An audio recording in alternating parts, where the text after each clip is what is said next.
আসসালামু আলাইকুম, সবাই কেমন আছেন? আশা করি আপনারা সবাই ভালো আছেন, সুস্থ আছেন। আজকে আমরা বাংলা ব্যাকরণ যে টপিক নিয়ে আলোচনা করব সেটি হচ্ছে পদ প্রকরণ, যেটা আমরা ইংরেজিতে পার্ট অফ স্পিচ হিসেবে জেনে এসেছিলাম।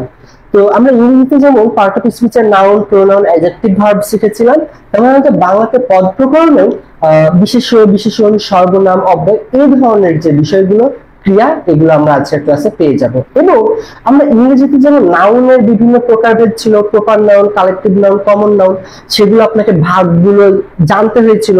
পরীক্ষাতে একটা কোশ্চেন দিয়ে দিল যে বয়টা হচ্ছে আপনার কি নাউন, কমন নাউন নাকি প্রপার নাউন নাকি কালেকটিভ নাউন, এইভাবে যে উত্তরগুলো করতে হতো, আমাদের আজকে বাংলা পদ প্রকরণেও ঠিক এইভাবেই উত্তরগুলো করতে হবে। যে কোনো একটা শব্দ দেওয়া থাকবে, তখন সেটা আমাকে উত্তর করতে হবে যেটা কি বিশেষ্য, এটা কি বিশেষণ। আমাদের কোশ্চেন গুলো হবে এইভাবে।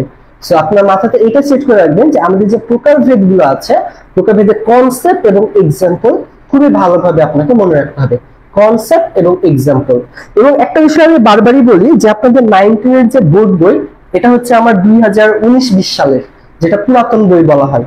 তো এই বইটাতে যে উদাহরণগুলো দেওয়া আছে, সে উদাহরণগুলো খুবই ভালোভাবে পড়বেন। এবং নতুন যে বাংলা ব্যাকরণ আছে 2022-23 সালের, ওই বাংলা ব্যাকরণ থেকেও এই অধ্যায়টা শুধুমাত্র এক্সাম্পল গুলো দেখবেন। অর্থাৎ প্রতিটা লাইনে লাইনে যে উদাহরণ দেওয়া আছে, উদাহরণগুলো শুধু পড়বেন, কনসেপ্ট পড়ার দরকার নাই। কনসেপ্ট করবো আমরা এই পুরাতন বই থেকে, আর এক্সাম্পল আমরা পিডিএফ আমি দিয়ে দিব ক্লাস শেষে, সেখান থেকে জাস্ট শুধু এক্সাম্পল গুলো পড়বেন। ওকে, যে আমাদের এই ভাববাচক বিশেষণে কি ছিল, ঠিক আছে, নামের বিশেষতে আমাদের এখানে কি এক্সাম্পল গুলো ছিল। তো আমরা নতুন বই থেকে এক্সাম্পল গুলো নিব শুধু, কারণ আমাদের এই এক্সাম্পলটা বেশি গুরুত্বপূর্ণ। আর আপনাদের নার্সিং এডমিশনে এই এক্সাম্পল গুলো থেকে কোশ্চেন আসার পসিবিলিটি অনেক বেশি, ঠিক আছে। সো এক্সাম্পল খুব বেশি গুরুত্বপূর্ণ। দেখেন কি বলতেছে, দুঃসাহসী অভিযাত্রীরা মানুষের চিরন্তন কল্পনার রাজ্য চাঁদের দেশে পৌঁছেছে, মঙ্গল গ্রহে যাওয়ার জন্য তারা প্রস্তুত হয়েছে। এখানে দেখেন আমাদের এটা কিন্তু একটা বাক্য দেওয়া, যে বাক্যটার ভিতরে বিভিন্ন পদ লুকিয়ে আছে। যেমন উপর বাক্যতে রা, অভিযাত্রী রা, এখানে রা কি, অভিযাত্রী যোগ রা, তারপর এর, মানুষ যোগ এর, মানুষের, হ্যাঁ। তো ইত্যাদি চিহ্নগুলোকে বিভক্তি বলা হয়। অর্থাৎ আমাদের কোনো শব্দের পরে যেগুলো যুক্ত থাকে, ঠিক আছে, অর্থাৎ আমাদের মূল শব্দ কি, অভিযাত্রী, এর সঙ্গে আমাদের রা যুক্ত হয়েছে, অভিযাত্রী রা। মূল শব্দ হচ্ছে মানুষ, মানুষের সঙ্গে এরা, ঠিক আছে। তারপরে কল্পনা, কল্পনার সঙ্গে র। তাহলে এই যে অতিরিক্ত যে শব্দগুলো বা যে বর্ণগুলো আমাদের যুক্ত হচ্ছে, সেগুলোকে আমরা কি বলবো, বিভক্তি বলবো। কি বলবো, বিভক্তি। বাক্যে ব্যবহৃত বিভক্তি যুক্ত শব্দ ও ধাতুকে পদ বলা হয়। অর্থাৎ আমাদের যে সকল শব্দগুলোতে আসলে যে বিভক্তি থাকবে, ঠিক আছে, এবং ধাতুকে অর্থাৎ মূল শব্দ, তার মানে যেটা মূল শব্দ, সেটাকেও আমরা পদ বলতেছি। যে সকল শব্দের সঙ্গে আমাদের বিভক্তি যুক্ত থাকছে, সেগুলোকে আমরা পদ বলতেছি। এক কথা বাক্যের অন্তর্ভুক্ত যা থাকবে সেটাকে আমরা পদ বলবো। তাহলে এই বাক্যে ব্যবহৃত বিভক্তিযুক্ত শব্দ ও ধাতুকে পদ বলে। পদগুলো প্রধানত দুই প্রকার, সব্যয় পদ এবং অব্যয় পদ। অব্যয় পদটাকে একটু আলাদাভাবে রাখা হয়েছে, এবং আমরা এখানে দেখেছি সব্যয় এবং অব্যয়। তাহলে প্রধানত যদি বলা হয় যে পদকে প্রধানত কয় ভাগে ভাগ করা হয়, তাহলে আপনি কি উত্তর করবেন, দুই ভাগে। একটা হচ্ছে সব্যয় পদ আর একটা হচ্ছে অব্যয় পদ। এবং দেখেন সব্যয় পদ আবার চার প্রকার, বিশেষ্য, বিশেষণ, সর্বনাম, ক্রিয়া। বিশেষ হচ্ছে নাউন, সর্বনাম হচ্ছে প্রোনাউন, বিশেষণ হচ্ছে অ্যাডজেক্টিভ এবং ক্রিয়া হচ্ছে ভার্ব। তাহলে বিশেষণটা কি, বিশেষণ হচ্ছে অ্যাডজেক্টিভ, দোষ, গুণ, অবস্থা। সর্বনাম হচ্ছে প্রোনাউন এবং ক্রিয়া হচ্ছে ভার্ব। সুতরাং পদ মোট 5 প্রকার। পদ কয় প্রকার, 5 প্রকার, বিশেষ্য, বিশেষণ, সর্বনাম, ক্রিয়া এবং অব্যয়। তার মানে পদ মোট কত প্রকার, 5 প্রকার। প্রধানত কয় প্রকার, 2 প্রকার, সব্যয় এবং অব্যয়। এরপরে দেখেন আমাদের একটু আগে আমরা যে বাক্যটা যে লিখেছিলাম, সেখানে বিশেষ্য পদ হচ্ছে অভিযাত্রী, মানুষ, কল্পনা, রাজ্য, দেশ, মঙ্গল গ্রহ। অর্থাৎ যেগুলো দ্বারা কোনো কিছু নাম নির্দেশ করছে, সেটাই আমরা বিশেষ্য পদ হিসেবে নিচ্ছি। বিশেষণ পদ অর্থাৎ যেটা দ্বারা আমাদের দোষ, গুণ, অবস্থা বুঝাবে। যেমন দেখেন দুঃসাহসী, এটা অবশ্যই একটা গুণ বুঝাচ্ছে। চিরন্তন, প্রস্তুত, এগুলো আমাদের অবস্থা বুঝাচ্ছে প্রস্তুত দ্বারা। এবার দেখেন সর্বনাম, নামের পরে যা ব্যবহার করে তাই সর্বনাম। সর্বনাম পদ হচ্ছে তারা। এরপরে ক্রিয়াপদ, পৌঁছেছেন, হচ্ছেন, যাওয়ার, হ্যাঁ, যাওয়ারটা কি, অসমাপিকা ক্রিয়া, গত ক্লাসে আপনাকে পড়িয়েছিলাম যে ক্রিয়াপদ দ্বারা বাক্য পরিপূর্ণ হয় না সেটাকে আমাদের অসংখ্যিক ক্রিয়া বলা হয়। সো আমাদের যাওয়ার এটা হচ্ছে একটা অসংখ্যিক ক্রিয়া। এরপর অব্যয় পদ এবং, জন্য, অর্থাৎ আমরা ইংরেজিতে যেগুলো কনজাংশন ইন্টারজেকশন ব্যবহার করেছিলাম বা বাক্যের মাঝে আমরা যেগুলো লিঙ্কার হিসেবে ব্যবহার করতাম সেই সকল শব্দগুচ্ছকে আমরা বলবো হচ্ছে অব্যয় পদ। তাহলে অব্যয় বিষয়টা কি হয়, যেগুলো আমাদের ইংরেজিতে কনজাংশন ইন্টারজেকশন হিসেবে বা লিঙ্কার হিসেবে বাক্যের মাঝে ব্যবহৃত হতো সেটা হচ্ছে অব্যয়। যেমন এবং, জন্য, এগুলো কি, এগুলো হচ্ছে একটা লিঙ্কার, হ্যাঁ, কনজাংশন। ওকে, এরপর দেখেন বিশেষ্য পদ। বিশেষ্য পদটা কি, যে কোনো কিছুর নামকে আমাদের বিশেষ্য পদ বলা হয়, কোনো কিছুর নামকেই বিশেষ্য পদ বলা হয়।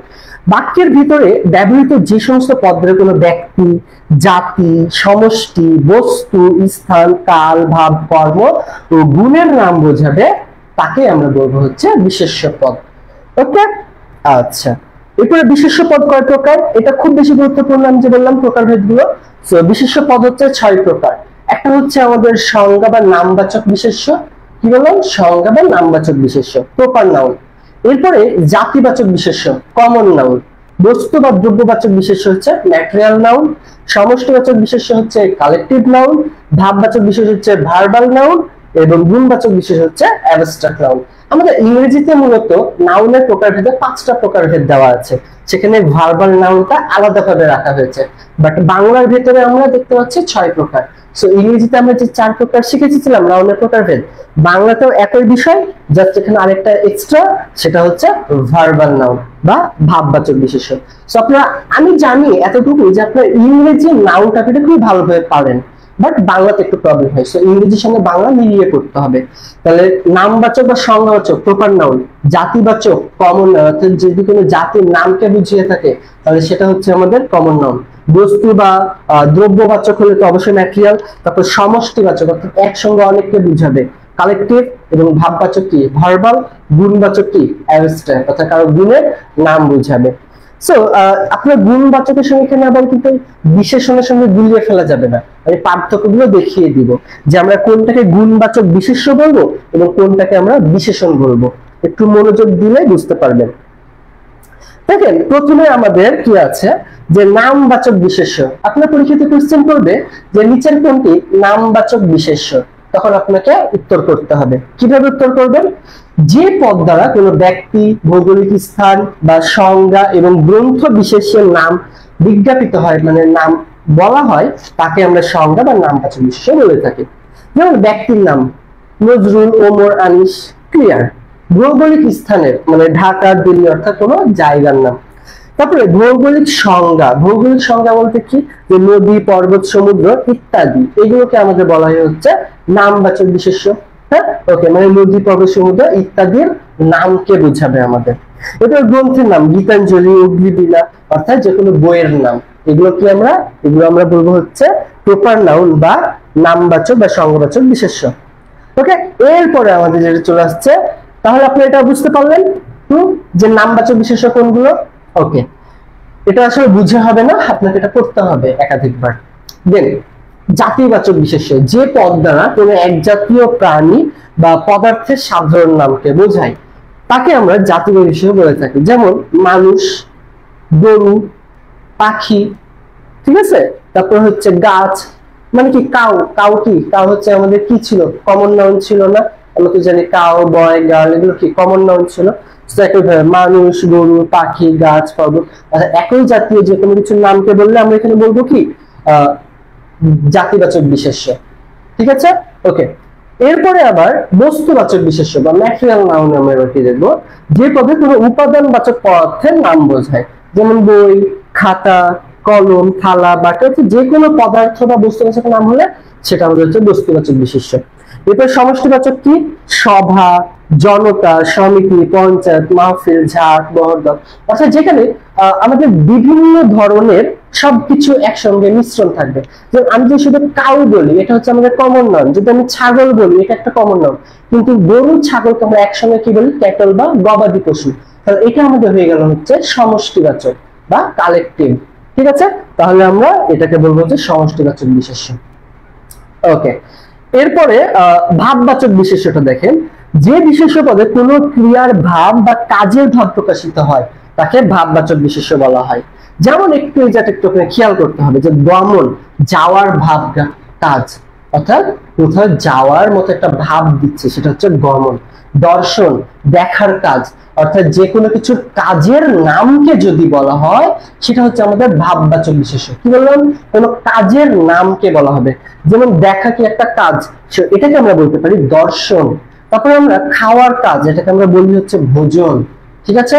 যদি আমি বলি ভোজন করা, সেটা হচ্ছে ভার্ব, কিন্তু আমি যদি বলি শুধু ভোজন, তাহলে সেটা হচ্ছে নাউন, এবং সেটাকে আমরা বলছি ভার্বাল নাউন, মানে যে নাউনটা ভার্ব থেকে এসেছে, যে নাউনটা আমাদের ভার্ব থেকে এসেছে সেটাকে আমরা বলবো হচ্ছে ভার্বাল নাউন।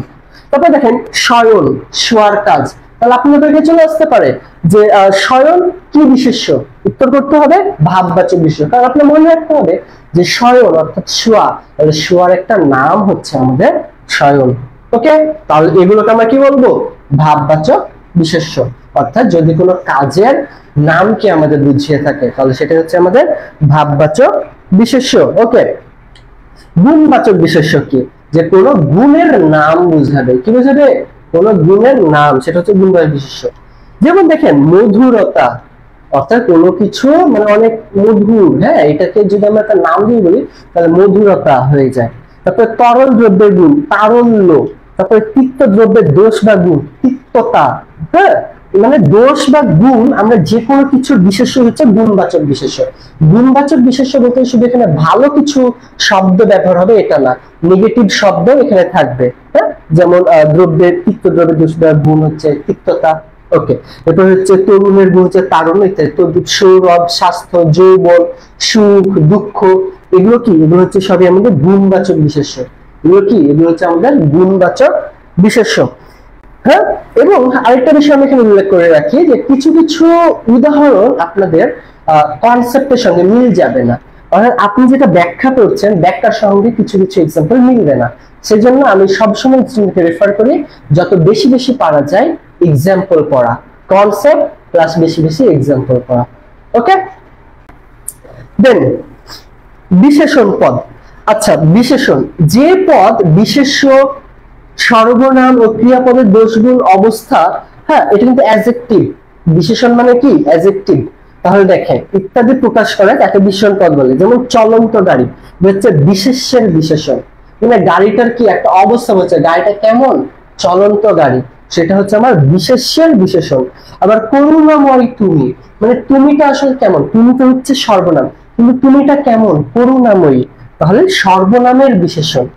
এরপরে দ্রুত চলো, চলাটাকে একটা ক্রিয়া, কতটুকু চলবো, দ্রুত চলো, সেটা হচ্ছে ক্রিয়া বিশেষণ। তাহলে বিশেষণে কিন্তু আমাদের ভাগ রয়েছে, খেয়াল করেন বিশেষণ দুই ভাগে বিভক্ত, একটা হচ্ছে নাম বিশেষণ আর একটা হচ্ছে ভাব বিশেষণ। কি বিশেষণ? একটা হচ্ছে নাম বিশেষণ আর একটা ভাব বিশেষণ। নাম বিশেষণটা কি? দেখেন যে বিশেষণ পদ কোনো বিশেষ্য বা সর্বনাম পদকে বিশেষিত করে, বিশেষ্য বা সর্বনামকে যদি বিশেষিত করে সেটাই হচ্ছে আমাদের নাম বিশেষণ। ঠিক আছে? যেমন বিশেষ্যের বিশেষণ, অর্থাৎ নাম বিশেষণের তারা দুইটা ভাগ রয়েছে, এটা হচ্ছে বিশেষ্যের বিশেষণ আর এটা হচ্ছে সর্বনামের বিশেষণ।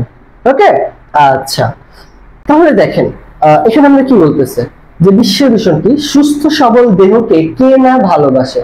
তাহলে আমার দেহটা আসলে কেমন, সুস্থ সবল, তাহলে সুস্থ সবলটা হচ্ছে আমার বিশেষ্যের বিশেষণ। এরপরে সর্বনাম বিশেষণ, সে রূপবান ও গুণবান, সে হচ্ছে আমার সর্বনাম, তাহলে সেটা কেমন, সে হচ্ছে রূপবান ও গুণবান। তাহলে আপনাদের বাক্যে প্রশ্নটা কিন্তু ভালোভাবে বুঝতে হবে। আপনার পরীক্ষাতে প্রশ্ন দেওয়া থাকবে সে রূপবান ও গুণবান, এই বাক্যে রূপবান ও গুণবান কি বিশেষণ, এটা উত্তর করতে হবে সর্বনামের বিশেষণ বা নাম বিশেষণ। প্রশ্ন যদি নাম বিশেষণ এবং সর্বনাম বিশেষণ দুইটাই থাকে, আপনাকে উত্তর করতে হবে সর্বনাম বিশেষণ, কারণ এখানে সে আছে আর সে হচ্ছে সর্বনাম বিশেষণ। যদিও এটা নাম বিশেষণেরই একটা অংশ, কিন্তু নাম বিশেষণ বললে তো আসলে বিশেষ্যের বিশেষণও চলে আসে, তাই আমরা নাম বিশেষণ অ্যান্সার করব না। ওকে, আবার আপনার পরীক্ষা যদি দেয় যে সুস্থ সবল দেহকে কে না ভালোবাসে, তাহলে এটা কেমন, এটা কি বিশেষণ, এটা হচ্ছে বিশেষ্যের বিশেষণ। সো আমরা শুধুমাত্র এই শব্দটার দিকে দেখবো না, আমরা এখানে বাক্যটাও দেখতে হবে যে বাক্যতে কি আসলে আমার সর্বনাম দেওয়া আছে নাকি আমার বিশেষ্য দেওয়া আছে। এই জায়গাটা আপনাকে খেয়াল করতে হবে, অর্থাৎ আমার উত্তরটা বাক্যের উপর নির্ভর করবে। ঠিক আছে, এরপরে দেখেন আবার নাম বিশেষণের আবার অনেকগুলো প্রকারভেদ আছে। এটা কিন্তু এই সাইডে যেগুলো দেওয়া আছে রূপবাচক গুণবাচক, এগুলো কিন্তু আপনাকে ভালোভাবে পড়তে হবে, এখান থেকে কোশ্চেন গুলো হয়। তাহলে দেখেন কি বলতেছে যে নাম বিশেষণের প্রকারভেদ, অর্থাৎ নাউন, নাউন থেকে আমাদের যে সকল অ্যাডজেক্টিভ গুলো হয়েছে সেগুলো। হ্যাঁ, তাহলে নাম বিশেষণের প্রকারভেদ কি? রূপবাচক, রূপবাচক নাম বিশেষণ। বিষয়টা একটু বুঝেন যে নিচের কোনটি রূপবাচক নাম বিশেষণের উদাহরণ। রূপবাচক নাম বিশেষণ, তাহলে রূপ, সৌন্দর্য কি হবে? নীল আকাশ, সবুজ মাঠ, কালো মেঘ, এগুলো হচ্ছে কারো রূপ বা সৌন্দর্য, সে কেমন, হ্যাঁ, তার রং কি, এই বিষয়টা আমাদের মিন করবে। আর রূপ সৌন্দর্য মিন করলে সেটা হবে হচ্ছে আমাদের রূপবাচক। হ্যাঁ, ওকে। তাহলে গুণবাচক কি? কারো যখন গুণ, হ্যাঁ, কারো যখন গুণ বা যখন দোষ বুঝাবে তখন সেটাকে আমরা বলবো হচ্ছে গুণবাচক বিশেষ্যের বিশেষণ। কি বলবো? গুণবাচক নাম বিশেষণ। ঠিক আছে, ওকে। যেমন দেখেন চৌকস লোক, লোকটা কেমন? অনেক চৌকস, চালাক, চতুর। দক্ষ কারিগর, কারিগরটা কেমন? অনেক দক্ষ, অভিজ্ঞ। ঠান্ডা হাওয়া, ঠিক আছে, তাহলে এটা কি? এটা হচ্ছে ঠান্ডা, এটা একটা গুণ। ঠিক আছে, আবহাওয়ার কি? এটা একটা গুণ যে এটা ঠান্ডা হাওয়া। ওকে, সো আমাদের এগুলো হচ্ছে গুণবাচক। এরপর অবস্থাবাচক, যে কোনো কিছুর অবস্থা। দেখেন আমরা বলি না, হ্যাঁ তোমার কি অবস্থা, ভালো আছো?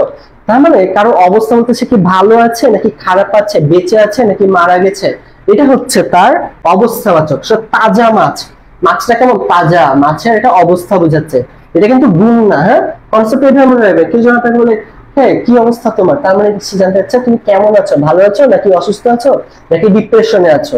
সো এটা কিন্তু আপনি অবস্থা বলছে, গুণ না। যেমন মাছটা কি তাজা নাকি মারা গেছে, এটা হচ্ছে তার অবস্থা, গুণ না। রোগা ছেলে, ছেলেটা কেমন, ছেলেটার অবস্থা বলছে, দোষ গুণ না। কিন্তু এটা অনেকে এটা আসলে ভুল উত্তর করে, মনে করে যে সেটা তো রোগা, তার মানে এটা হচ্ছে তার এখানে তার দোষের বা গুণের কথা হয়তো বলা হচ্ছে না, এটা এরকম কিন্তু না। হ্যাঁ, ওকে। সো এগুলো হচ্ছে অবস্থা। তারপর খোরা পা, তার পায়ের অবস্থা কেমন? পায়ের অবস্থা হচ্ছে খোরা, মানে ন্যাংরা হয়ে গেছে, ভেঙে গেছে। হ্যাঁ, ওকে। এরপরে সংখ্যাবাচক, সংখ্যাবাচক নাম বিশেষণ, সংখ্যাবাচক নাম বিশেষণ। হাজার লোক, 10 দশা, 100 টাকা। ওকে, আচ্ছা। ক্রমবাচক, দশম শ্রেণী, 70 পৃষ্ঠা, প্রথমা কন্যা। ওকে, এগুলো তো ইজি বিষয়। এরপর পরিমাণবাচক, বিঘাটেক জমি, মানে 1 বিঘা বোঝাচ্ছে এখানে পরিমাণ। 5% ভূমি, 1000 টনি জাহাজ, 1 কেজি চাল, 2 কিলোমিটার রাস্তা। পরিমাণবাচক নাম বিশেষণ। ওকে, আচ্ছা। এরপরে দেখেন এখানে যে অংশবাচক, অর্ধেক সম্পত্তি। দেখেন এই অর্ধেক সম্পত্তি, তারপর 16 আনা, এটা কিন্তু কি আবার পরিমাণবাচক মনে করবেন না। সবসময় মনে রাখবেন পরিমাণবাচকটা আমাদের একটু বেশি হয়ে থাকে। যখনই কোথাও পরিমাণবাচক বলা হবে সেটাকে আমরা একটু বেশি হিসেবে চিন্তা করব। আর যখন অংশবাচক, মানে অনেক বেশি কিছু একটু অংশ, সেটা হচ্ছে আমাদের অংশ। পরিমাণবাচক অংশবাচক একটু পার্থক্য আছে। যেমন অর্ধেক সম্পত্তি, এটা কিন্তু খুবই অল্প না, মানে একটা সম্পত্তির অর্ধেক, অংশ, খণ্ড। তারপরে 16 আনা, 1 আনা, 2 আনা, 16 আনা, এগুলো আমরা খণ্ড হিসেবে ব্যবহার করি। তারপর সিকি পথ, খুবই অল্প পথ। তো এগুলো হচ্ছে অংশবাচক।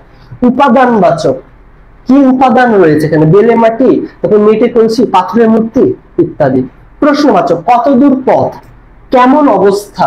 যদি আপনাকে প্রশ্ন করে অর্থাৎ প্রশ্ন যদি দেওয়া থাকে সেটাকে আমরা বলা হচ্ছে প্রশ্নবাচক নাম বিশেষণ। নির্দিষ্টক, এই লোক, সেই ছেলে, 26শে মার্চ, নির্দিষ্ট করে বলতেছে, সেগুলো হচ্ছে নির্দিষ্ট জ্ঞাপক। এরপর দেখেন বিভিন্ন ভাবে বিশেষণ গঠন নিয়ম, মানে ক্রিয়াজাত বিশেষণ, অর্থাৎ হারানো সম্পত্তি, মানে সম্পত্তিটা হারিয়ে গেছে, হারিয়ে যাওয়া কি একটা ক্রিয়া, সে হারানো সম্পত্তি ক্রিয়াজাত বিশেষণ। খাবার পানি, তারপরে অনাগত দিন, আগত, আগত মানে কি আশা, আশা কি একটা ভার্ব, সে অনাগত দিন মানে এটা হচ্ছে আমাদের ক্রিয়াজাত। হ্যাঁ, অর্থাৎ এখানে ক্রিয়া বোঝাচ্ছে। অব্যয়জাত, আচ্ছা মানুষ তো তুমি। তারপরে হচ্ছে উপরি পাওনা, তারপর হঠাৎ বড় লোক। সো এই ধরনের যে হঠাৎ, আচ্ছা, হ্যাঁ, উপরি, এগুলো অব্যয়জাত। এরপর সর্বনামজাত, কবেকার কথা, কোথাকার, মানে কোন দিন, রবিবারের, সোমবার, এটা তো উল্লেখ করে দেয়নি, এখানে হচ্ছে কবেকার কথা। সো আমাদের এটা হচ্ছে সর্বনাম। কোথাকার কে, স্থির সম্পত্তি, হ্যাঁ, স্বীয় সম্পত্তি।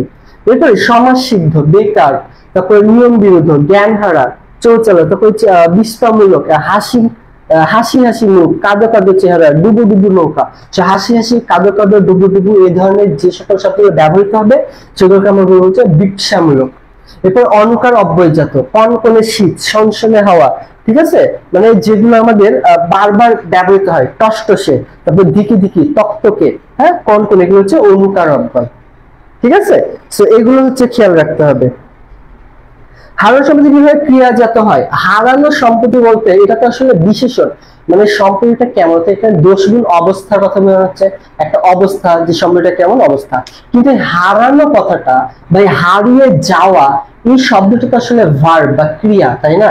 হারিয়ে যাওয়া এটা তো আসলে ক্রিয়া। এই হারিয়ে যাওয়া শব্দটা যখন আমাদের বিশেষণ আকারে ব্যবহৃত হচ্ছে এখানে যে হারানো সম্পত্তি, তখন আমরা এটাকে বলতেছি ক্রিয়াজাত সম্পত্তি, মানে ক্রিয়াজাত বিশেষণ।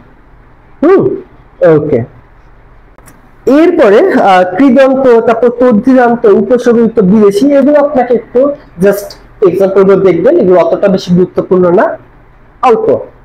ওকে, এরপরে আমরা এখানে যে বিষয়টা দেখবো সেটা হচ্ছে ভাব বিশেষণ। যে পদ বিশেষ্য ও সর্বনাম ভিন্ন, মানে বিশেষ্য এবং সর্বনাম ছাড়া অন্য পদকে বিশেষিত করে, তাই হচ্ছে ভাব বিশেষণ। তাহলে ভার্ব কি?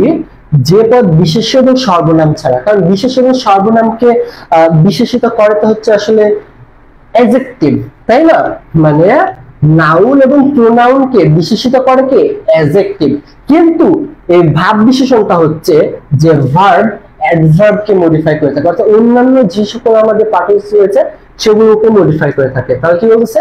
যে পদ বিশেষ্য ও সর্বনাম ছাড়া অন্য পদকে বিশেষিত করে, তাই ভাব বিশেষণ। ভাব বিশেষণ চার প্রকার, মানে ক্রিয়া বিশেষণ, ঠিক আছে, তারপরে হচ্ছে বিশেষণের বিশেষণ বা বিশেষণীয় বিশেষণ এবং অব্যয় বিশেষণ এবং বাক্যের বিশেষণ।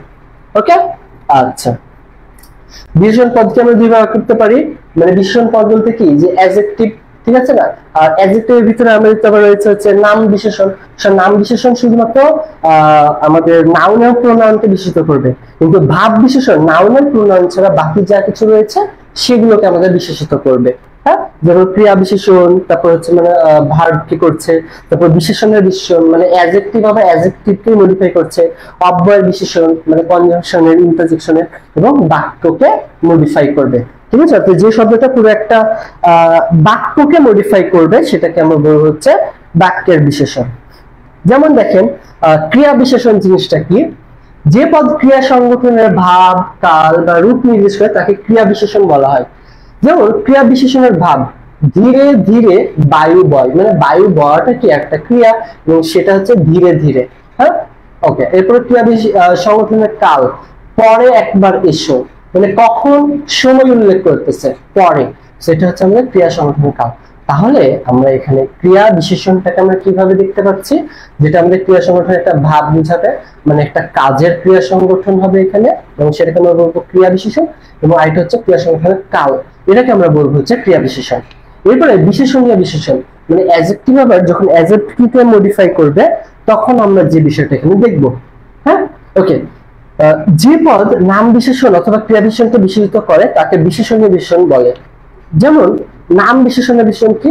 যে সামান্য একটু দুধ দাও, তারপরে এ ব্যাপারে সে অতিশয় দুঃখিত, সে তো দুঃখিত, ঠিক আছে, দুঃখিত অ্যাডজেক্টিভ, আবার সেটাকে আমি বলতেছি অতিশয়, কতটুকু অতিশয়, মানে আবার অ্যাডজেক্টিভ আর অ্যাডজেক্টিভ। এভাবে ক্রিয়া বিশেষণের বিশেষণ কি? রকেট অতি দ্রুত চলে। আমি যদি বলি রকেট দ্রুত চলে, এই দ্রুত কথাটা হচ্ছে আমাদের বিশেষণ। আবার এই দ্রুতকে আমি মডিফাই করছি কিভাবে? অতি দ্রুত, অল্প দ্রুত নাকি বেশি দ্রুত? সে বেশি দ্রুত, সেটা হচ্ছে আবার বিশেষণের বিশেষণ। তাহলে বিশেষণের বিশেষণটা হচ্ছে যেটা আমাদের নাম বিশেষণ, নাম বিশেষণকে যে আমরা বিশেষিত করবে এক্সট্রা ভাবে, সেটা হচ্ছে আমাদের নাম বিশেষণের বিশেষণ। আরেকটা হচ্ছে যেটা আমাদের ক্রিয়াকে যে মডিফাই করছে, হ্যাঁ, ক্রিয়াকে চলে এটাকে মডিফাই করলো দ্রুত, একটা বিশেষণ হইলো। এখন এরে আবার আরেকজন মডিফাই করছে কি? অতি দ্রুত। সেই অতি কথাটা হচ্ছে আমাদের ক্রিয়া বিশেষণের বিশেষণ। আচ্ছা, এখন আমরা দেখব অব্যয়ের বিশেষণ। যে ভাব বিশেষণ অব্যয় পদ বা অব্যয় পদের অর্থকে বিশেষিত করে তাকে অব্যয়ের বিশেষণ বলা হয়। হচ্ছে ধিক তারে, তারপর শতধিক, নির্লজ্জ যেজন। হ্যাঁ, তো এই অব্যয় বিশেষণ এটা আমাদের অত বেশি দরকার হয় না, অল্প। তারপরে এদিকে বাক্যের বিশেষণ কেমন, যে কখনো কখনো কোনো বিশেষণ পদ একটি সম্পূর্ণ বাক্যকে বিশেষিত করতে পারে, তখন তাকে বাক্যের বিশেষণ বলা হয়। যেমন দুর্ভাগ্যক্রমে দেশ আবার নানা সমস্যা জালে আবদ্ধ হয়ে পড়েছে, মানে এখানে কি দুর্ভাগ্যক্রমে এই কথাটা পুরো বাক্যটাকে মডিফাই করে দিচ্ছে। আবার বাস্তবিকই আজ আমাদের কঠিন পরিশ্রমের প্রয়োজন, তাহলে এখানে বাস্তবেই, ঠিক আছে, মানে এই কথাটা কিন্তু আমাদের পুরো বাক্যটাকে মডিফাই করলো। সো আমরা এটাকে বলবো বাক্যের বিশেষণ, অর্থাৎ যে বিশেষণ পদটা আমাদের বাক্যের শুরুতে বসে পুরো বাক্যটাকে মডিফাই করে সেটাকে আমরা বলবো হচ্ছে বাক্যের বিশেষণ। ওকে, এরপরে আমরা এখানে দেখব যে বিশেষণের অতিশায়ন জিনিসটা কি। বিশেষণ পদ যখন দুই বা ততোধিক বিশেষ্য পদের মধ্যে, দুই বা তার বেশি বিশেষ্য পদের মধ্যে গুণ, অবস্থা, পরিমাণ প্রভৃতি বিষয়ে তুলনায় একের উৎকর্ষ বা অপকর্ষ বুঝিয়ে থাকে, তখন থেকে বিশেষণের অতিশায়ন বলা হয়। মানে যমুনা একটি দীর্ঘ নদী, যে দীর্ঘ কথাটা এটা হচ্ছে বিশেষণের অতিশায়ন। আবার পদ্মা দীর্ঘতর, কিন্তু মেঘনা বাংলাদেশের দীর্ঘতম নদী। হ্যাঁ, সূর্য পৃথিবী চন্দ্রের মধ্যে তুলনায় সূর্য বৃহত্তম, পৃথিবী চন্দ্রের চেয়ে বৃহত্তর, মানে কোথায় বৃহত্তম, বৃহত্তর, ক্ষুদ্রতর, হ্যাঁ দীর্ঘ, এই ধরনের কথাগুলোকে আমরা বলবো হচ্ছে বিশেষণের অতিশায়ন। আমরা এখানে কি বলবো, বিশেষণের অতিশায়ন। এবং এক্ষেত্রে আমরা কি একটা একটা ভিতরে তুলনা করা বোঝাবে, ঠিক আছে, এগুলো কি একটা সঙ্গে একটা তুলনা করা বোঝাবে, এটাকে আমরা বলবো হচ্ছে বিশেষণের অতিশায়ন। এরপরে এখানে আবার বাংলা শব্দের অতিশায়ন দেওয়া আছে, যে মানে এক কথায় অতিশায়ন যখনই বলবে তখন আপনি মনে রাখবেন যে কারোর সঙ্গে কারোর কম্পেয়ার করা বোঝাবে। হ্যাঁ, যেমন দুইয়ের মধ্যে চাইতে, চেয়ে, হইতে, হতে, অপেক্ষা থেকে ইত্যাদি শব্দ ব্যবহৃত হয়। এইসব ক্ষেত্রে দুইয়ের মধ্যে তারতম্য বোঝাতে প্রথম বিশেষ্যটি প্রায়ই ষষ্ঠী বিভক্তিযুক্ত হয়। আপনি এত কিছু মনে রাখার দরকার নাই, জাস্ট আপনি মনে রাখবেন যে কারোর সঙ্গে কারো কম্পেয়ার বুঝাবে, এবং বাক্যের ভেতরে বা দুইটা শব্দের ভেতরে আমাদের চাইতে, চেয়ে, হইতে থেকে এগুলো আমাদের উল্লেখ থাকবে, তাহলে আমরা সেটাকে বলবো হচ্ছে অতিশায়ন। ক্লিয়ার? এরপরে বহুর ভেতরে অতিশায়ন, হ্যাঁ কনসেপ্ট একই, আচ্ছা অতিশায়ন বিষয়টা ক্লিয়ার আপনারা। এবার তৎসম শব্দের অতিশায়ন, কোনটার যে কি অতিশায়ন এটা এতটা গুরুত্ব দেওয়ার দরকার নেই, জাস্ট অতিশায়ন কিনা এতটুকু দেখবেন, আর হ্যাঁ একটু রিডিং দিবেন, তাহলেই এনাফ, ঠিক আছে, কিন্তু এই যে তত ডিপলি দেখার দরকার নেই। এবারে দেখেন, আমরা যখন একটা শব্দকে স্থান ভেদে আমরা দুই ভাগে ভাগ করতে পারি, মানে বিশেষণ রূপে এবং বিশেষ্য রূপে। ভালো বাড়ি পাওয়া কঠিন, মানে বাড়িটা কেমন ভালো, সেটা হচ্ছে আমাদের বিশেষণ রূপে। তাহলে কি বাড়িটা কেমন ভালো, সো ভালো বাড়ি পাওয়া কঠিন। আবার মানে শুরুতে ব্যবহৃত হয়েছে মানে এটা হচ্ছে বিশেষণ রূপে। আর বাক্যের মাঝে আপন ভালো সবাই চায়, এই ভালোটা হচ্ছে আবার বিশেষ্য। আবার মন্দ কথাটাকে দেখেন, মন্দ কথা বলতে নেই, কথাটা কেমন মন্দ, বিশেষণ। আবার এখানে কি মন্দটা তুমি দেখলে, সো এটা আবার বিশেষ্য। আবার পূর্ণ, তোমার এ পূর্ণ প্রচেষ্টা সফল হোক, তোমার এ পূর্ণ প্রচেষ্টা সফল হোক, মানে প্রচেষ্টা কেমন পূর্ণ, বিশেষণ। আবার বিশেষ্য রূপে পূর্ণমতি হোক। সো আমরা একটা শব্দের বাক্য অনুসারে কোথাও বিশেষণ কোথাও বিশেষ্য, এই জায়গাটা একটু গুরুত্ব দিয়ে পড়বেন। হ্যাঁ, যে এক্সাম্পল গুলো, অর্থাৎ কোন শব্দটা কোন জায়গাতে কিভাবে অর্থ দিচ্ছে, কনসেপ্ট যদি আপনি বুঝেন, পরীক্ষায় যদি এখানে যদি নতুন করে শব্দ যদি দেয় বানিয়ে, তাহলে আপনি পারবেন। জাস্ট আপনি পরে এতটুকু চিন্তা করবেন যে আচ্ছা বিশেষণ রূপে শীতকালে কুয়াশা পড়ে, কালটা কেমন শীতকাল, অর্থাৎ কালকে আমরা এখানে দোষগুণ অবস্থা আমি এখানে বুঝাচ্ছি, সেজন্য আমরা এটা বিশেষণ। আর আগে হলো বিশেষ্য রূপে কি, যে শীতের সকালে, কিসের সকালে, শীতের সকালে, একটা নাম, এটা একটা নাম, যেখানে নাম বুঝাবে বিশেষ্য, আর যখন এটা দোষগুণ অবস্থা বুঝাবে বিশেষণ।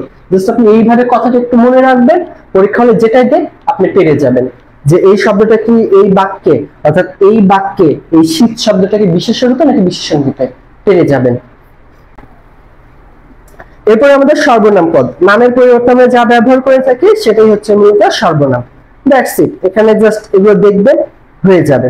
এরপরে আমাদের সর্বনামের শ্রেণী বিভাগ বিষয়টা একটু খেয়াল রাখতে হবে। বাংলা ভাষায় ব্যবহৃত সর্বনাম সমূহকে নিম্নলিখিত কয়েকটি ভাগে ভাগ করা হয়। ব্যক্তিবাচক বা পুরুষবাচক যেগুলো আমরা সর্বনাম, অর্থাৎ কোনো মানুষের পরিবর্তে আমরা যেগুলো ব্যবহার করি, আমি, আমরা, তুমি, তোমরা, সে, তারা, এরা, ওরা, এগুলো হচ্ছে ব্যক্তিবাচক বা পুরুষবাচক। এবং আত্মবাচক মানে নিজ সম্পর্কে, স্বয়ং, নিজে, খোদ, আপনি, হ্যাঁ এগুলো হচ্ছে আমাদের আত্মবাচক। এরপর হচ্ছে সামীপ্যবাচক, মানে কি, যে এ, এই, এরা, ইহারা, ইনি, এগুলো। এরপরে দূরত্ববাচক ওই ওই সব মানে ওই দিন ওইখানে ওই সব অনেক দূরের বিষয় কিন্তু সেজন্য দূরত্ববাচক। এরপরে সাকুল্যবাচক মানে সব সকল সমুদায়। সাকুল্যবাচক বলতে কি যে আমরা একটা সমষ্টি আকারে যা কিছু বুঝিয়ে থাকি। এরপরে প্রশ্নবাচক কে কি কমন বিষয়। অনির্দিষ্টতা জ্ঞাপক মানে কোন কোন বইটা, হ্যাঁ তারপরে আমরা অনির্দিষ্ট ভাবে বোঝাচ্ছি কেউ কেউ হয়তো এসেছিল অনির্দিষ্ট করে বুঝাচ্ছে, তাহলে কেউ কিছু অনির্দিষ্ট। এবার ব্যতিহারী আপনা আপনি নিজে নিজে আপোষে পরস্পর, এগুলো হচ্ছে ব্যতিহারী। এরপর সংযোগ জ্ঞাপক যে এখানে এসেছিল সে আমার বড় ভাই, তাহলে এই যে কথাটা দিয়ে কিন্তু দুইটা বাক্যের অংশ যুক্ত হলো। তারপর যিনি এই কাজটা করেছে তিনি ভালো করেন, তাহলে যিনি তিনি, হ্যাঁ যারা, ঠিক আছে যারা তারা। তো এগুলো হচ্ছে আমাদের সংযোগ জ্ঞাপক। ওকে, এরপরে হচ্ছে অন্যদিবাচক যে অন্য অপর পর ইত্যাদি হচ্ছে অন্যদিবাচক। এরপরে হচ্ছে আমাদের সর্বনাম পদ। ব্যক্তিবাচক কত প্রকার সেটা জানেন, ব্যক্তিবাচক, আত্মবাচক, সান্তবাচক, দূরত্ব, সাকুল্য, প্রশ্ন, অনিষ্ট, ব্যতিহার, সংযোগক, আনির্বাচক। মানে কয় রকম? 10 রকমের সর্বনাম পদ। ইজি না? সহজ আছে। সর্বনামের পুরুষ আমাদের এখানে আবার উত্তম পুরুষ মধ্যম পুরুষ বিষয়টা আছে। পুরুষ একটি পারিভাষিক শব্দ, বিশেষ্য সর্বনাম এবং ক্রিয়ারই পুরুষ আছে, বিশেষণ ও অব্যয়ের পুরুষ নেই। তাহলে কাকে আছে? বিশেষ্য সর্বনাম ক্রিয়া, নাউন প্রোনাউন ভার্ব, এগুলো কি আছে? পুরুষ আছে। পুরুষ 3 প্রকার, উত্তম পুরুষ, মধ্যম পুরুষ, ঠিক আছে, এবং আরেকটা হচ্ছে নাম পুরুষ। সো দেখেন এখানে যে উত্তম পুরুষটা কি, স্বয়ং বক্তাই উত্তম পুরুষ, অর্থাৎ যে নিজে বলছে সে হচ্ছে আমাদের উত্তম পুরুষ। যেমন আমি, আমরা, আমাকে, আমাদের, অর্থাৎ আমি রিলেটেড যা কিছু থাকবে সেটা হচ্ছে উত্তম পুরুষ। এবার মধ্যম পুরুষ কি? প্রত্যক্ষ ভাবে উদ্দিষ্ট ব্যক্তি বা শ্রোতাই হচ্ছে মধ্যম পুরুষ। তুমি, তোমরা, তোমাকে, তোমাদের, তোমাদেরকে, আপনা, মানে অন্য কাউকে আমি যখন কিছু বলবো, হ্যাঁ মানে আমার নিজেদের পাবে, বাইরে কাউকে তুমি, তোমরা, মানে এইভাবে রিলেটেড যেগুলো সেগুলো হচ্ছে আমাদের মধ্যম পুরুষ। আর আরেকটা রয়েছে আমাদের নাম পুরুষ কি, যে অনুপস্থিত অথবা পরোক্ষভাবে উদ্দিষ্ট ব্যক্তি, হ্যাঁ বস্তু বা প্রাণী হচ্ছে নাম পুরুষ। যেমন সে, তারা, মানে যে এখানে অর্থাৎ থার্ড পার্সন আমরা যেটাকে বলে থাকি, ঠিক আছে। অর্থাৎ ফার্স্ট পার্সন হচ্ছে আমাদের উত্তম পুরুষ, সেকেন্ড পার্সন হচ্ছে মধ্যম পুরুষ এবং নাম পুরুষ হচ্ছে থার্ড পার্সন। ক্লিয়ার? হ্যাঁ, তাহলে তিনি, তাহাকে, তাকে ইত্যাদি, এই হচ্ছে ঘটনা। আমাদের এখানে এখানে হচ্ছে সাধারণ উত্তম পুরুষ দেওয়া আছে, সাধারণ মধ্যম পুরুষ, সাধারণ নাম পুরুষ, এভাবে সম্ভ্রান্ত, হ্যাঁ যেমন মধ্যম পুরুষের ভিতরে আবার আপনি, আপনারা আছে, নাম পুরুষের ভিতরে আবার তিনি, তারা। আপনাকে এটা পড়তে হবে যে সম্ভ্রান্তক মধ্যম পুরুষ কোনটা, সম্ভ্রান্তক নাম পুরুষ কোনটা, সাধারণ নাম পুরুষ, সাধারণ মধ্যম পুরুষ, এবং তুচ্ছার্থক বা ঘনিষ্ঠতা জ্ঞাপক নাম পুরুষ। এই জায়গাগুলো এইভাবে করে মিলে আপনাকে করতে হবে, যাচ্ছে এটা সাধারণ নাম পুরুষ, এটা সম্ভ্রান্তক, এটা তুচ্ছার্থক। ওকে, আচ্ছা এইভাবে করে পড়তে হবে জায়গাটা। এবং সর্বনামের বিভক্তিগ্রাহী রূপ কি, যে বাংলার সর্বনাম সমূহ কর্তৃক কারক ভিন্ন অন্যান্য কারকের বিভক্তিযুক্ত হওয়ার পূর্বে একটি বিশেষ রূপ প্রযুক্ত হয় সর্বনামের বিভক্তি। এটা দরকার নাই আপনাদের, এটা দরকার নাই, জাস্ট এই ছকটা পড়বেন তাহলেই হবে। এনাফ। এইগুলো জাস্ট আমি রিডিং দিবেন, ঠিক আছে, এগুলো অতটা ইম্পর্টেন্ট না, অল্প ইম্পর্টেন্ট। এবার আমাদের এখানে অব্যয় পদ কি, প্রথমে আমরা এখানে দেখবো যে ন অব্যয়, ন ব্যয় মানে হচ্ছে অব্যয়, ঠিক আছে। আচ্ছা, মানে যার ব্যয় বা পরিবর্তন হয় না, অর্থাৎ যা অপরিবর্তনীয় তাই হচ্ছে অব্যয়। অব্যয় শব্দের সাথে কোনো বিভক্তি চিহ্ন যুক্ত হয় না, সেগুলো একবচন বা বহুবচন হয় না, এবং সেগুলো স্ত্রী পুরুষবাচকতা নির্ণয় করা যায় না। যে পদ সর্বদা অপরিবর্তনীয় থেকে কোনো বাক্যের শোভা বর্ধন করে, কখনো একাধিক পদের বাক্যাংশে বা বাক্যের সংযোগ বিয়োগ ঘটায়, তাকে আমরা অব্যয় পদ বলি। বাংলা ভাষায় 3 প্রকার অব্যয় পদ রয়েছে। কত প্রকার? 3 প্রকারের। একটা হচ্ছে বাংলা অব্যয় শব্দ, তৎসম অব্যয় শব্দ এবং বিদেশি অব্যয় শব্দ। কি কি বললাম? বাংলা অব্যয় শব্দ, তৎসম অব্যয় শব্দ এবং বিদেশি অব্যয় শব্দ, ঠিক আছে। ওকে, তাহলে দেখেন বাংলা অব্যয় শব্দ আর, আবার, ও, হ্যাঁ, না, এগুলো। তৎসম অব্যয় শব্দ যদি, যথা, যদা, সহসা। তারপর বিদেশি অব্যয় শব্দ আলবত, বহুত, খুব, সাবাস, খাসা, মাইরি, মারহাবা ইত্যাদি, এগুলো হচ্ছে বিদেশি অব্যয় শব্দ। বিবিধতায় মানে এগুলো কনসেপ্টের অত দরকার নাই, জাস্ট এগুলো মুখস্থ করে ফেলবেন না, মানে আর কি একটু খেয়াল রাখবেন যে আচ্ছা এই শব্দগুলো মুখস্থ করলাম, এগুলো বিদেশি অব্যয় শব্দ, এইভাবে করে একটু পড়বেন, হয়ে যাবে। এবার বিবিধ উপায়ে গঠিত অব্যয় শব্দ, যে একাধিক অব্যয় শব্দ যোগে, মানে কদাপি, নতুবা, মানে একাধিক অব্যয় শব্দ যোগে আবার আমাদের এখানে অব্যয় শব্দ তৈরি হচ্ছে। তারপর এখানে আনন্দ বা দুঃখ প্রকাশ একই শব্দের, যে ছি ছি, হ্যাঁ কি ছি ছি, দিক দিক, বেশ বেশ। আবার দুটো ভিন্ন শব্দ রয়েছে, মোট কথা, হয়তো, যেহেতু, নইলে। এগুলো আপনার আসলে কনসেপ্ট দিয়ে হবে না, কারণ অব্যয় অনেক আছে। এগুলো আপনি যত বেশি পড়তে পারবেন অব্যয়টা, যত বেশি আপনি উদাহরণগুলো চোখে দেখবেন, মনে রাখতে পারবেন, মুখস্থ করতে পারবেন, তত বেশি এটা আপনার জন্য কাজে দিবে। এরপর এখানে অনুকার শব্দ যোগে, কুহু কুহু, গুন গুন, ঘেউ ঘেউ হচ্ছে অনুকার শব্দ যোগে। এবার দেখেন যে অব্যয় প্রধানত 4 প্রকার। কি কি? সমুচ্চয়, অনন্বয়, অনুসর্গ এবং অনুকার বা ধনাত্মক অব্যয়। আমাদের মোট এখানে 4 প্রকার অব্যয় রয়েছে। আবার সমুচ্চয় অব্যয় কি? সংযোজক, বিয়োজক, সংযোজক, সংকোচক। হ্যাঁ, আবার এখানে অনুসর্গ হবে কি? বিভক্তি সূচক, বিভক্তি রূপে ব্যবহৃত। আমাদের এখানে প্রকারভেদ গুলো আছে। এখানে আপনার সমুচ্চয়ী অব্যয় প্রকারভেদ গুলো কিন্তু খুব বেশি গুরুত্বপূর্ণ। যে সমুচ্চয়ী অব্যয় কি? যে অব্যয় পদ একটি বাক্যের সঙ্গে অন্য একটি বাক্যে অথবা বাক্যস্থ একটি পদের সঙ্গে অন্য একটি পদের সংযোগ, বিয়োজন বা সংকোচন ঘটায়, সেটাই হচ্ছে আমাদের সমুচ্চয়ী অব্যয় বা সম্বন্ধবাচক। ঠিক আছে। আবার সমুচ্চয় অব্যয় কি? সংযোগ। যেমন দেখেন তিনি সৎ, তাই সকলে তাকে শ্রদ্ধা করে। এখানে যে তাই, এটা কি? সংযোগ করলো। হ্যাঁ, আচ্ছা। বিয়োজক কি? যে কিংবা। ঠিক আছে, কিংবা কি? এটা হচ্ছে আমাদের বিয়োজক হিসেবে ব্যবহৃত হয়। যে হাসেম কিংবা কাসেম, এর জন্য মানে হাসেম অথবা কাসেম, মানে এখানে যেখানে একজনকে মিন করছে আরেকজনকে বাদ দিয়ে দিচ্ছে, মানে এখানে বিয়োগ করে দিচ্ছে আমার। সো বিয়োগ যখন করছে তখন এটা হচ্ছে আমাদের বিয়োজক অব্যয়। ওকে, আচ্ছা। এখানে দেখেন কিংবা, যেমন মন্ত্রিসভা কিংবা সুবিপাদ, মানে এখানে যেমন একটাকে মিন করছে, একটা বাদ হয়ে যাচ্ছে। এরপর সংকোচক কি? যে তিনি বিদ্বান অথচ সৎ ব্যক্তি নন। এখানে অথচ অব্যয়টি দুটি বাক্যের মধ্যে ভাবের সংকোচ সাধন করেছে। মানে তিনি বিদ্বান, একটা তার সুনাম করলো, আরেকটা তার দুর্নাম করা হচ্ছে। সুনাম দুর্নাম মিলে যখন আমাদের একটা বাক্য তৈরি হচ্ছে, সেটাকে আমরা বলবো হচ্ছে সংকোচক অব্যয়। ওকে, আচ্ছা। এরপর আমরা এখানে দেখবো হচ্ছে অনুগামী সমুচ্চয়ী অব্যয় কি? যে, যদি, যদিও, যেন, এগুলো শব্দ সংযোগ অব্যয়ের কাজ করে থাকে, তাদের অনুগামী সমুচ্চয়ী অব্যয় বলা হয়। যিনি তিনি এত পরিশ্রম করেন যে তার স্বাস্থ্য ভঙ্গ হওয়ার আশঙ্কা আছে, মানে তিনি এত পরিশ্রম করেন যে তার শরীর খারাপ বা তার স্বাস্থ্য আমার মতো হয়ে যেতে পারে। হ্যাঁ, এটা হচ্ছে মূল কথা। এটাকে আমরা বলবো হচ্ছে অনুগামী সমুচ্চয়ী অব্যয়।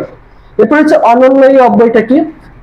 যে সকল অব্যয় বাক্যের অন্য পদের সঙ্গে কোন সম্বন্ধ রাখে, স্বাধীনভাবে নানাবিধ ভাব প্রকাশের ব্যবস্থা, তাকে অনন্যই অব্যয় বলা হয়।